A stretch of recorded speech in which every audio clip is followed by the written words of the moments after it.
Paul, il y a 30 ans, nous avons créé le premier GFV ensemble, donc GFA Pas du Meunier, à Rasteau. Exact. Quels souvenirs cela te rappelle-t-il et quelles étaient les motivations de la création de ce GFV? Exactement, il y a 30 ans. Alors avec mon épouse, nous nous sommes rendus compte que finalement nos deux fils viendraient travailler avec nous. Donc il fallait qu'on développe un peu notre entreprise. On ne voulait pas devenir négociant en vin, mais il fallait donc qu'on achète des vignes. À ce moment-là, à Châteauneuf, les transactions étaient très rares. Donc on a visité une dizaine de domaines dans les Côtes-du-Rhône et on est tombé sur un magnifique vignoble à Rasteau, Pas du Meunier, et qui présentait un très fort potentiel de qualité et ce qui correspondait parfaitement à nos attentes. Donc on a décidé d'acheter ce vignoble. Mais en même temps, on avait construit cette cuverie donc, qui nécessitait un investissement financier important. Et on faisait de la vente par correspondance et j'avais la chance d'avoir un fichier très précieux de 15 000 clients particuliers. Ce qui m'a donné l'idée de leur demander à ces clients de nous aider à acheter ces vignes. Mais pour ça, il fallait constituer un GV. Donc c'est là que je suis venu te voir.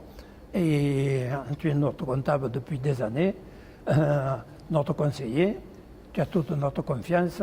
Donc je suis venu te voir et on a constitué le premier GV pour acheter ces vignes. L'objectif de ce GFV, c'était un produit financier ou c'était plus un produit d'onotourisme, de convivialité? Plutôt parce que au fil des années, ces membres du GFV sont devenus des amis, des ambassadeurs du domaine de Boronard. Et ils font goûter le vin à leurs amis, ils en parlent. Ils servent à leur table le vin de leur vigne. C'est plus original que de servir notre vin aussi bon soit-il. Voilà. Régine, pendant de nombreuses années, tu as eu en charge l'organisation des assemblées générales. Donc comment se déroulent ces assemblées? Quelles sont les particularités que l'on retrouve, disons, au domaine de Boronard?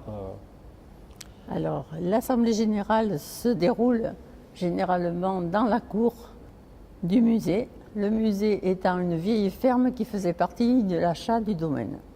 Quelquefois, ces dernières années, on a aussi fait des assemblées générales ici à Châteauneuf pour leur faire voir justement le potentiel qui avait été créé pour stocker dans cette cuverie moderne et l'outil de travail en même temps.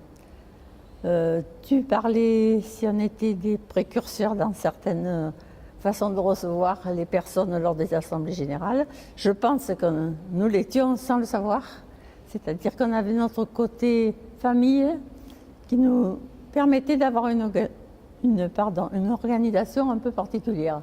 C'est-à-dire que lors de ces assemblées générales, déjà c'était toute la famille qui était là, qui était présente, et puis on avait un ordre de déroulement qui permettait de parler à la fois du vignoble, de la commercialisation, de la qualité des produits et de tous les progrès qu'on avait faits au cours de ces dernières années.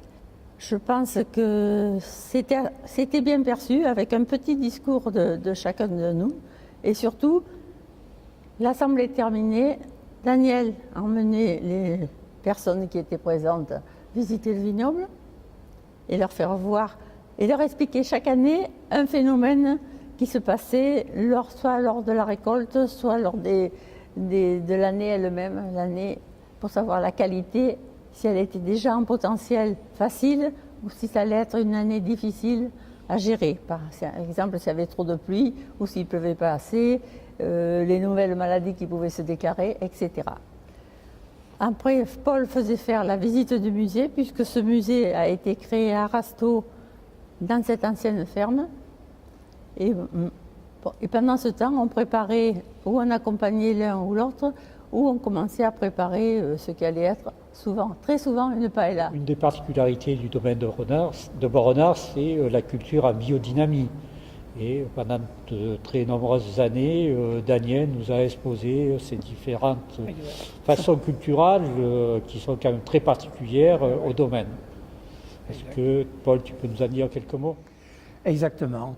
Ça a toujours été un peu notre philosophie. D'abord, c'était de la culture intégrée. Puis après, on est passé en bio. Et puis finalement, en biodynamie. Alors là, pas d'insecticides, pas de pesticides, pas d'herbicides. Et on fait des applications de tisanes, de plantes, de camomille, de silice, etc. pour renforcer les défenses naturelles de la vigne. Et c'est en correspondance avec les astres, la nature, etc. Pendant de très nombreuses années, tu as été président de l'échelle-sonnerie des Papes, tu as été président des caves particulières, je crois que ça a changé de dénomination. Oui. Donc, Maintenant, peux-tu dire quelques mots donc, à ces vignerons indépendants sur la possibilité de créer un groupement viticole et ce que ça peut leur apporter? effectivement, ça s'appelle des caves particulières. Maintenant, ça s'appelle les vignerons indépendants, les VIF. Et j'ai été président des vignerons indépendants de la vallée du Rhône et vice-président national pendant de longues années.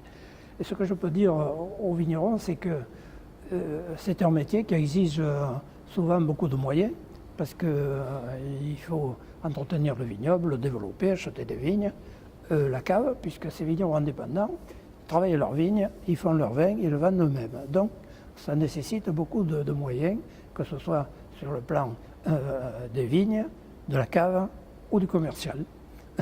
Donc le GFE est un très bon moyen pour financer, par exemple, un achat de vignes.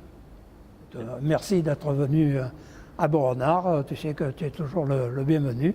Et je vous invite à passer, ça c'était la théorie, mais maintenant on va passer à la pratique, on va déguster.